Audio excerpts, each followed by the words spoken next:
আজ আমরা আছি অরুণাচলের বর্ডারে আসামের একটা ছোট্ট শহর বা গ্রাম উদলগিরিতে। আগের ভিডিওতে আপনারা দেখলেন আমরা কিভাবে পৌঁছেছিলাম উদলগুড়ি। আপনারা চাইলে ট্রেনেও আসতে পারেন এই উদলগুড়ি।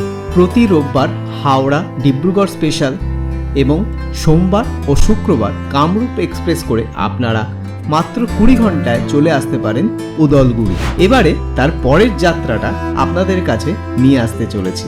আগেই বলেছি বন্ধুরা, অরুণাচলের মনোমুগ্ধকর প্রকৃতি, স্থানীয় সংস্কৃতি, ঐতিহ্য দর্শনের জন্য আপনাকে পৌঁছতে হবে তাওয়াং, আর তারই পথে পড়বে বোমডিলা এবং দিরাং। আজ আমাদের গন্তব্য দিরাং। দিরাংয়ের প্রাকৃতিক সৌন্দর্য এবং ঐতিহাসিক গুরুত্ব দিরাংকে আরও আকর্ষণীয় করে তুলেছে। 1959 সালে এই দিরাংয়েই দলাই লামাকে ইন্ডিয়া গভর্নমেন্ট দ্বারা প্রথম স্বীকৃতি দেওয়া হয়।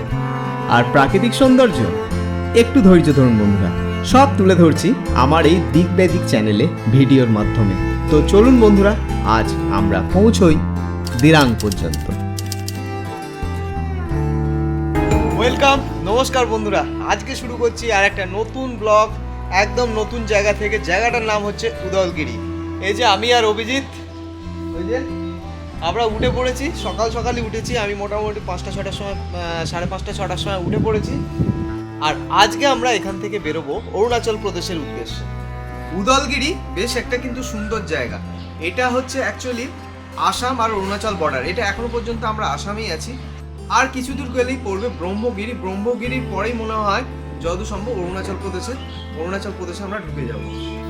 আমরা এখন একটা এখানে নতুন জিনিস ট্রাই করব। নতুন না, আমাদের কাছে পুরনো, হয়তো একটু পিঠে মতো। আর পিঠের ভিতরে মানে পিঠে আর ইডলির মিক্স, ঠিক আছে, ইডলির মতো দেখতে, পিঠের মতো। আর মাঝখানে না নারকোলের, পুরো একটা নারকোলের কিছু একটা স্ট্যাপিং দেওয়া থাকছে। তো সুন্দর বেশ, ওটা একটা সুন্দর একটা ছোট্ট মেশিনের মধ্যে ওরা সেদ্ধ করতে দিচ্ছে। চলুন আপনাদের খেয়ে দেখি জিনিসটা কেমন লাগে। দেখতে পুরোটাই ইডলির মতো।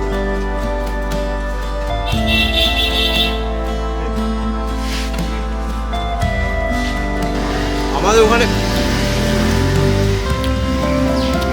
পিঠের মধ্যে যেরকম নারকলের পুর দেওয়া থাকে না, মিষ্টি, অনেকটা ওরকম, অনেকটা পিঠেই খেতে। হ্যাঁ, এখানকার লোকের একটা জিনিস দেখলাম, শাড়ি পরা কিন্তু একটু অন্যরকম। তো এখানে কিন্তু পুরোটা ঢাকা আর অন্যরকমভাবে একটা শাড়ি পরেছে এখানে এরা শাড়িও বলে না, কি দক্ষিণা না কি বলছে ঠিক বুঝতে পারছি না, মানে ওদের প্রোনাউন্সিয়েশনটা করতে পারছি না, কি দক্ষিণা না কি বলছে। যাই হোক বন্ধুরা, এখন আমরা এবার রেডি হব, গাড়িতে মালপত্র প্যাকিং করব।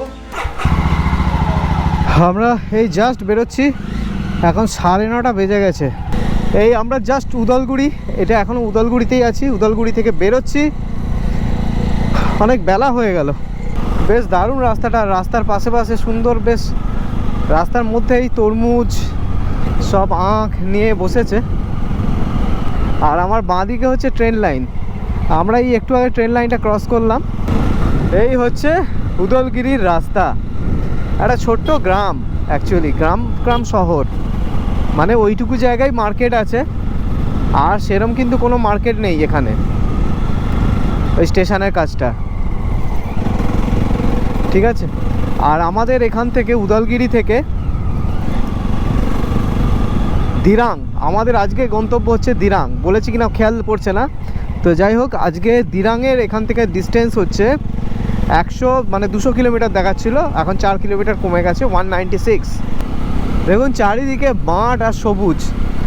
এখন কিন্তু আমাদের গরমকাল চলছে, মানে আজকে এপ্রিল মাসের 29 তারিখ। এখনও এই জায়গাটা কত সবুজ। আর টেম্পারেচার তুলনামূলক অনেক কম। রাত্রিবেলা তো ঠান্ডা লাগছিল, আমরা তো আবার মানে কি বলবো, এসি ঘর নিয়েছিলাম। যাই হোক, এখানে এসির এখন তো কোনো দরকার ছিল না, না হলেও চলতো। সামনে হচ্ছে ব্রহ্মগিরি না ব্রহ্মকুণ্ড, ওইখানে আমাদের আইএলপি বানাতে হবে। আর ওটাই হচ্ছে আমাদের অরুণাচল আর আসামের বর্ডার। আরে ওটা ভৈরব কুণ্ড। আর আপনাদের তো বলাই হয়নি, অরুণাচল আসতে গেলে কিন্তু আপনার ইনার লাইন পারমিটটা খুবই দরকার। ওটা ভৈরব কুণ্ড থেকেই আপনারা করে নিতে পারবেন। অথবা অনলাইনেও ব্যবস্থা আছে। আর একটা জিনিস বন্ধুরা, এটা যেমন আসাম আর অরুণাচলের বর্ডার, ঠিক সেই রকমই ভারত আর ভুটানেরও বর্ডার। আপনারা চাইলে পায়ে হেঁটে কিছুটা ভুটান থেকে ঘুরেও চলে আসতে পারেন। গাড়ি নিয়ে যাওয়ার জানি না কি প্রসিডিওর আছে, তাই আমরা ভুটানে না গিয়ে আমরা চললাম অরুণাচলের উদ্দেশ্যে। তো চলুন বন্ধুরা, আগে পারমিটটা করে নেওয়া যাক। वही रास्ता है, ये भूटान गेट है, ये भूटान गेट है, भूटान। ये भूटान का गेट है। हाँ उधर अच्छा से लिखा हुआ है, हाँ उधर अच्छा से लिखा हुआ है। वो लोग फोटो ले रहे हैं ना, उधर इस तरफ भूटान है, इस तरफ अरुणाचल प्रदेश है। अच्छा हम भी एक फोटो लेंगे इधर। चलो। चलो। বন্ধুরা পাহাড় সামনে একদম পুরো অরুণাচল, পুরো অরুণাচলের পাহাড় আপনাদেরকে ওয়েলকাম করছে। আমরা এখন যাচ্ছি পারমিট মানে আইএলপি বানাতে।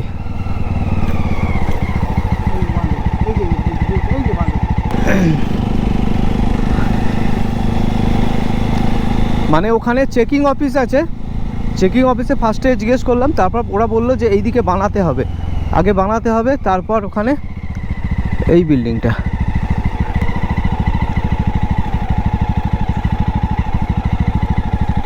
এখানেই রাখি, এটাই হচ্ছে অফিস। যে সব ডকুমেন্টস নিয়ে যাচ্ছি, বানিয়ে নিয়ে তারপর আপনাদেরকে বলছি কি কি লাগবে। ওকে,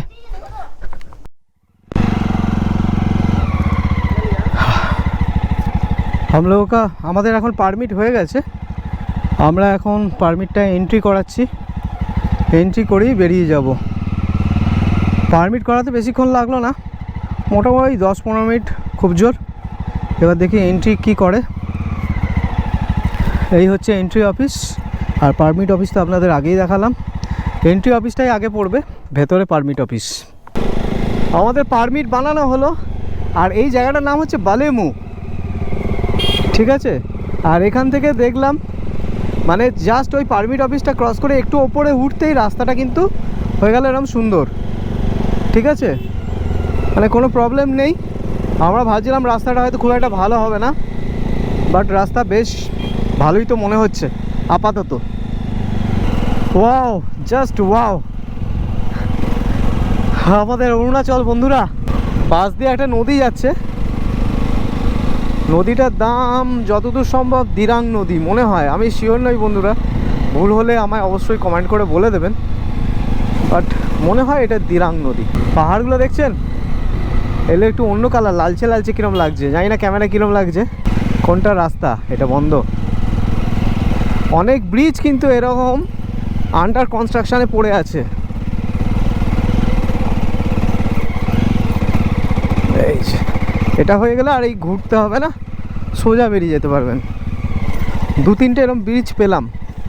এই রাস্তাটা কিন্তু স্ট্রেট পোর্শন খুব কমই আছে, মানে সোজা রাস্তা পুরোটাই না, মানে পুরোটাই জিগজ্যাগ, ঠিক আছে। মানে যাদের গাড়িতে বসে বমির প্রবলেম হয় তাদের নিঘাত হবেই। আর পুরোটাই আমরা এখনও পর্যন্ত উঠে যাচ্ছি। অলরেডি ধরে নিন 30 কিলোমিটার তো আসা হয়ে গেছে, 30 কিলোমিটার আমরা শুধু উঠেই যাচ্ছি। তো অরুণাচলে কিন্তু বিউটিটা একদম আলাদা। রুকো ধরা, আমরা এইখানটা এসে একটু দাঁড়ালাম।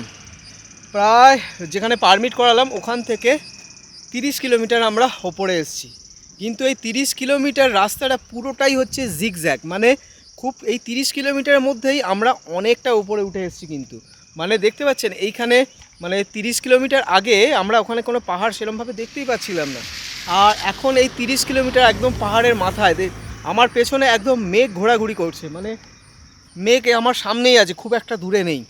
এই 30 কিলোমিটার পুরোটাই একদম মানে শর্ট জিগজ্যাগ না, পুরো ক্লাচের উপর কিন্তু প্রচুর জোর পড়ে। তো সেই কারণেই গাড়িগুলোকে আমরা একটু ঠান্ডা হতে দিয়েছি, মেনলি ক্লাচ প্লেটটাকে। ক্লাচ প্লেট পুড়ে গেলে কিন্তু আমরা খুব প্রবলেমে পড়ে যাব। তো সেই কারণে গাড়িটাকে একটু রেস্ট দিয়েছি, আর আমরাও একটু রেস্ট নিচ্ছি। দেখতে পাচ্ছেন ওখানে মেঘটা পুরো মানে সামনে, মেঘটা পুরো সামনে। আর এই মেঘ দেখে কিন্তু ভয় লাগছে, বৃষ্টিও আসতে পারে। তো খুব বেশিও লেট করা যাবে না। আর একটা জিনিস আপনাদের বলা হয়নি, পারমিটটা করতে কিন্তু ওই মিনিট 10 লাগলো, আর টাকা লাগলো হচ্ছে 250 টাকা। আচ্ছা, অনলাইনেও আইএলপি করা যায়, কিন্তু অনলাইনে আইএলপি করতে গেলে প্রবলেম যেটা হচ্ছে, ওটা বেশ কিছুদিন পরে ওটা বেশ কিছুদিন পরে ওটা পারমিটটা আপনি পাবেন হাতে। এরাও যাচ্ছে বাইকার। তো আমরা তো গেটটা দেখালাম, ওরা বললো ভুটান ঘুরে এসছে। তো আমি বলবো এখানে এসে আধা ঘন্টার ব্যাপার, এখানে এসে পারমিট করে নেওয়াটাই বেস্ট। ওখানে গেলে ওখান থেকে করালে মোটামুটি মিনিট 15 লাগবে। আর আপনি যদি অনলাইনে করেন তাহলে আপনাকে মোটামুটি 3-4 দিন ওয়েট করতে হবে আইএলপি হাতে পেতে, ঠিক আছে। আর আরেকটা জিনিস হচ্ছে, এখানে লাগলো হচ্ছে 250 টাকা, 250 রুপিস। অনলাইনে করলে আপনার কিন্তু পার পার্সন আপনাদের লাগবে হচ্ছে 500 রুপিস।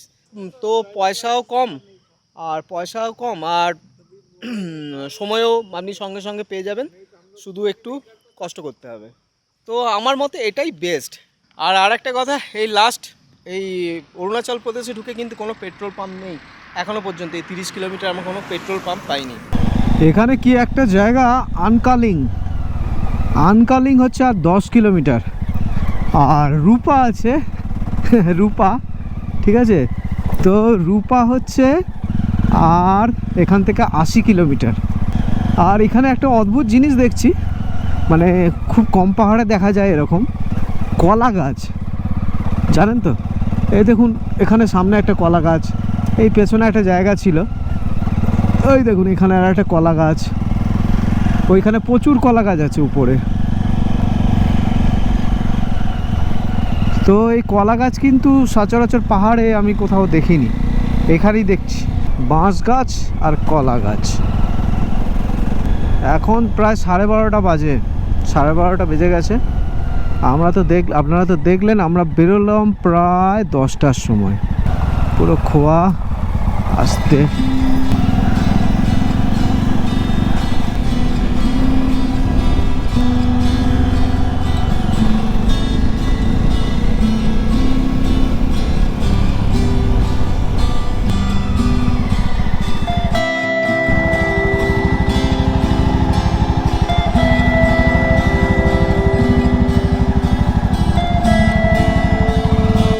মোটামুটি উদলগুড়ি থেকে 80 কিলোমিটার পর এখানে পেট্রোল পাম্প পেলাম।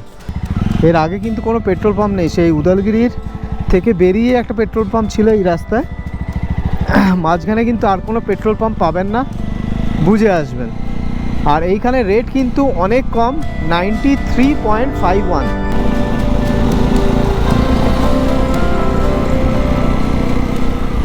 This is our Arunachal. কি সুন্দর, এই রোদ্দুর, এই মেঘ, এই হচ্ছে পাহাড়।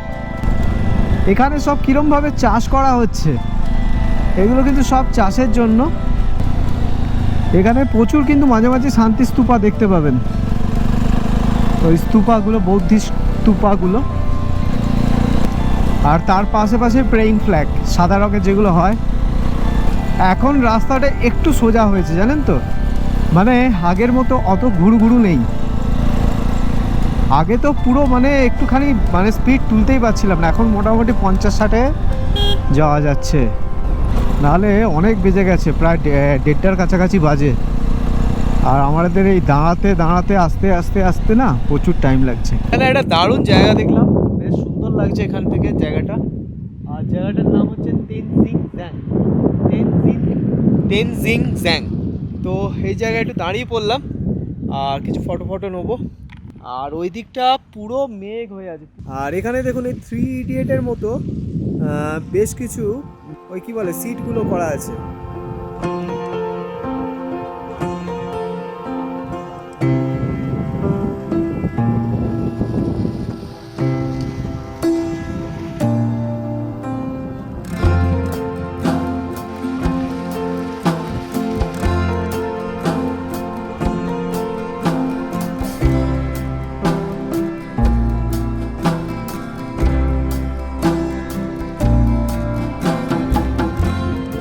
আমরা এই জাস্ট পৌঁছলাম শেরগাঁও বা শেরঘাটি, কি যেন জায়গাটার নাম, শেরঘাটি হবে।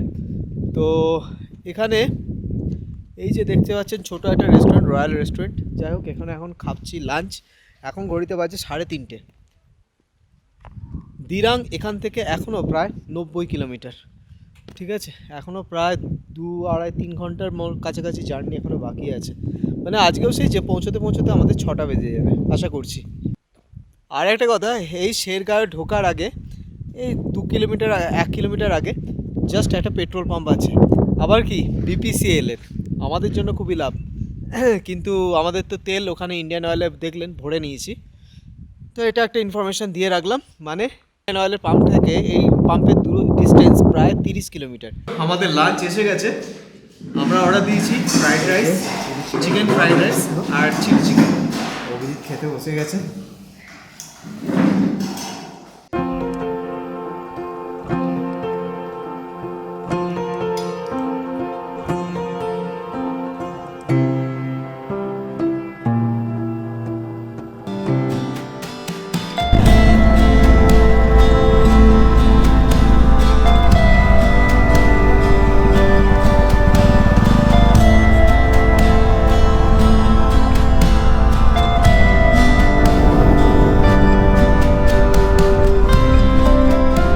এই শেরগাঁও না শেরঘাটি, তারপর জ্যাবং বলে কি একটা জায়গা এলো, সব কটা জায়গাতে কিন্তু থাকার অপশান আছে।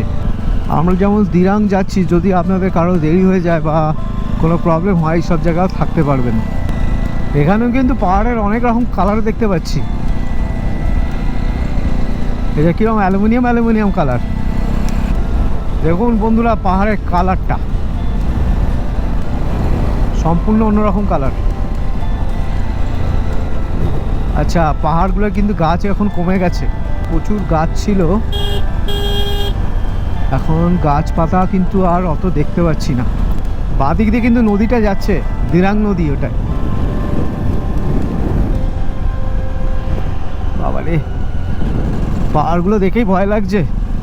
এখানে দেখছেন কিরম তার দিয়ে পুরো ঘিরে রেখেছে, ল্যান্ডস্লাইড হয়, দু রকম তার আছে, একটা ছোট একটা বড়। এই যে আমার বাঁ দিক দিয়ে চলে যাচ্ছে নদীটা। আর যেটা বলছিলাম দেখছেন একদম গাছপাতা কিন্তু, মানে পাহাড়ের উপরে যে গাছ একদম কমে গেছে এখন। আমার অপোজিটে ওইদিকে পাহাড়টা দেখুন, গাছপালা কিন্তু নেই প্রায়। বাবা, এবার সাদা পাহাড়। লাদাখে কি কালারফুল পাহাড় দেখা যায়, এখানে তার থেকেও বেশি কালারফুল। এরকম সাদা পাহাড়, কালো পাহাড়, অ্যালুমিনিয়াম পাহাড়, লালচে লালচে পাহাড় একটু দেখলাম।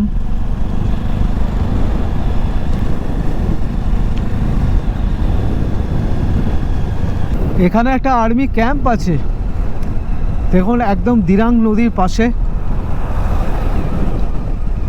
বিশাল, এগুলো কি জানি না,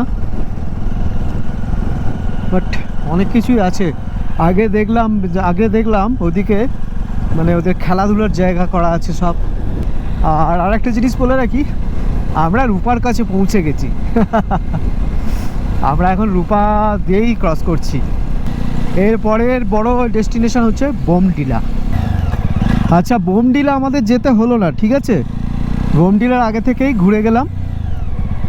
আর আরেকটা কথা আপনাদের বলা হয়নি, দিরাং বা অরুণাচল আসার, মানে দিরাংয়ে আসার দুটো রাস্তা আছে। মানে একটা রাস্তা আসছে আমরা যেটা দিয়ে আসছি, মানে এই রাস্তাটাই। আর একটা রাস্তা আছে তেজপুর ভালুকপং হয়ে, অনেকে বেশিরভাগ লোক ওটাও ইউজ করে, কিন্তু বাইকাররা এটাই বেশি ইউজ করে। তো আপনারা ওইটা দিয়েও আসতে পারেন, গুয়াহাটি থেকে তেজপুর ভালুকপং হয়ে ওটা দিয়েও আসতে পারেন। তো ওটা দিয়ে টাইম বেশি লাগবে, সময় বেশি লাগবে। আর ভালুকপংয়ে একদিন থাকা যায়, ভালুকপংয়ে থেকে পরের দিন আপনারা দিরাংয়ে চলে আসতে পারবেন ডাইরেক্ট। ঠান্ডা লাগছে, রাইডিং জায়গাটি কিন্তু ঠান্ডা আটকায় না। আর মেঘগুলোর জন্য মনে হয় আরও বেশি ঠান্ডা লাগছে, কারণ এই জায়গাটাতেই বেশি ঠান্ডা লাগছে। মেঘগুলো পুরো চলে বেড়াচ্ছে, ভেসে বেড়াচ্ছে মেঘ। চা খেতে হবে, চায়ের দোকান পেলে দাঁড়িয়ে যাবো, ঠান্ডাও লাগছে বেশ। চা ছাড়া আর কেউ বাঁচাতে পারবে না। মানে আর কোনো টাইম ল্যাপসের দরকার নেই, মেঘগুলো এখানে যাভাবে যাচ্ছে যেন টাইম ল্যাপসই মনে হচ্ছে। ওহ বাবা, হাঁটার মধ্যে যা ঠান্ডা। আর পুরো আমরা এই জায়গাটা তো মেঘটা কম, ঠান্ডাটা তাও একটু কম লাগছে। আর আগে যেখান দিয়ে এলাম না, পুরো মেঘের মধ্য দিয়ে এলাম, আপনাদের বলছিলাম প্রচণ্ড ঠান্ডা, প্রচণ্ড ঠান্ডা। কি গরম ওখানে, আমরা কি গরমের মধ্যে বলছে হিট ওয়েভ আসছে, হিট ওয়েভ আসছে। আর এখানে দেখুন কি ঠান্ডা, মানে কতটা ঠান্ডা, কতটা ওয়েদার চেঞ্জ হাইটের জন্য। ওহ, আর তলায় রাস্তাটা, রাস্তাটা দারুণ লাগছে কিন্তু এখান থেকে মেঘ মেঘ আর মেঘের মধ্যে রাস্তা।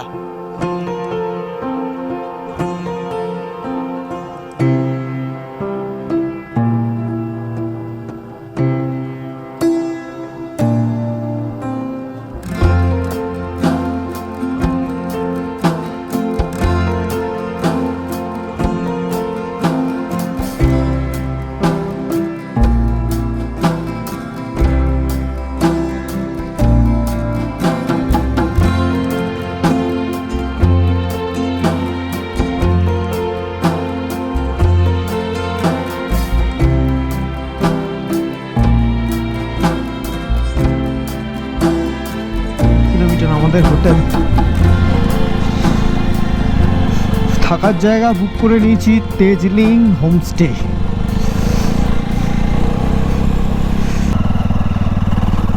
এই যে দিরাং আর 45 কিলোমিটার, টাওয়াং 181। ও গিয়ার তুলবো ভাবে গিয়ার নামিয়ে দিচ্ছি। কি অবস্থা, চায়ের দোকান দরকার, চা দরকার, চা পাচ্ছি না। 45 কিলোমিটার, এখনও 1.5 ঘন্টা লাগবে আমাদের। এখন বাজে 5:10, আর সন্ধে হতে বেশিক্ষণ লাগবে না, ঝুপ করে সন্ধে হয়ে যাবে এখানে। এইখানে দাঁড়িয়ে চা খেলাম, এখন একটু ভালো লাগছে। এবার এগোবো, চলো। এই যে এই জায়গা, এইগুলো কিন্তু অনেক জায়গায় দেখলাম এরম জাল লাগিয়ে রেখেছে। এটা কিন্তু আগে কোথাও দেখিনি, আগে অন্য পাহাড়ে আমি অন্তত দেখিনি। আপনার যদি দেখে থাকেন বলুন, কমেন্ট করুন, কমেন্ট করে বলুন। আপনাদের জন্য কমেন্ট খোলা আছে।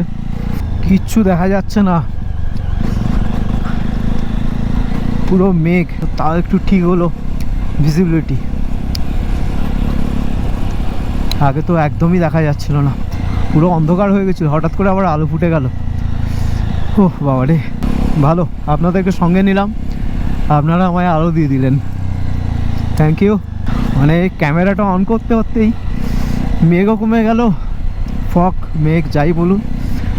আর আলো ছিলই না, অন্ধকার হয়ে গেছিলো, আবার আলো চলে এলো। হয়তো পাহাড়ের এক সাইড ছিল, আর এক সাইডে চলে এসেছি আমরা, সেই কারণে হয়তো কিছুটা এরকম প্রবলেম, মানে এই জিনিসটা হচ্ছে। ঠান্ডার জন্য না কথা আটকে যাচ্ছে, কথা ভুলভালও বলে ফেলছি অনেক। কী আর করবো, কিছু মনে করবেন না। ক্যামেরা বন্ধ করতে ভয় লাগছে, আবার যদি ওরকম মেঘ চলে আসে। প্রায় সন্ধে হয়ে গেছে, লাইট আর নেই। আমি তো আগেই ভেবেছিলাম সন্ধে হয়ে গেছে, যাই হোক এখন মোটামুটি 6টা বাজে, 6টার কাছাকাছি, 6:45 ফটা হবে। এখনও 20 কিলোমিটার মোটামুটি দিরাং। আমাদের প্রতিদিনই খুব টাইম লেগে যাচ্ছে এই দাঁড়িয়ে। আর সব থেকে বড় কথা, খেতে প্রচুর টাইম লেগে যাচ্ছে। আমরা হোটেল বুক করেছিলাম দিরাং থেকে 6 কিলোমিটার দূরে রামা ক্যাম্পে। যাই হোক বন্ধুরা, আমরা এই অবস্থায় এরমভাবেই রাইড করতে করতে এই রামা ক্যাম্পে আমাদের তেজলিং হোমস্টেতে পৌঁছলাম প্রায় সন্ধ্যে 7টা। গুড মর্নিং বন্ধুরা, আজকে সূচনা হচ্ছে আর একটা নতুন সকালে। কালকে ব্লগটা শেষ করিনি, তার একটা কারণ আছে। তো যাই হোক, আগে রুমটা দেখিয়ে দিই। রুমটা খুবই ভালো, কিন্তু আমরা সেটাকে একদম যাচাই করে ফেলেছি, ঠিক আছে? ওগুলো কিছু মাইন্ড করবে না, বাট অ্যাজ এ রুম খুব ভালো। আগে দেখে নিই।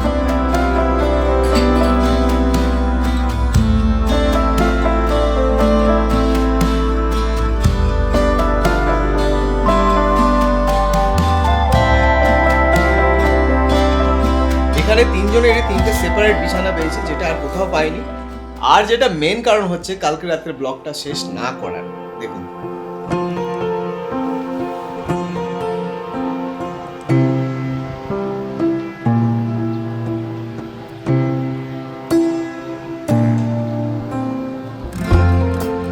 তো দেখলেন বন্ধুরা, দারুণ না রুমটা? তো তো আশা করছি ভিডিওটা আপনাদের ভালোই লেগেছে। আর যদি কিছু জানার থাকে আপনাদের জন্য কমেন্ট বক্স খোলা আছে, আপনারা কমেন্ট করে অবশ্যই আমায় জেনে নিতে পারবেন। তো আজকে আসি বন্ধুরা, আবার দেখা হবে পরবর্তী ভিডিওতে। পরবর্তী ভিডিওতে আমরা দিরাং শহরটায় যা যা জায়গা আছে সেইগুলো ভালোভাবে ঘুরবো, মানে সেগুলো ঘোরার চেষ্টা করব। এখন জানি না কি হবে। তো আজকে এইটুকু।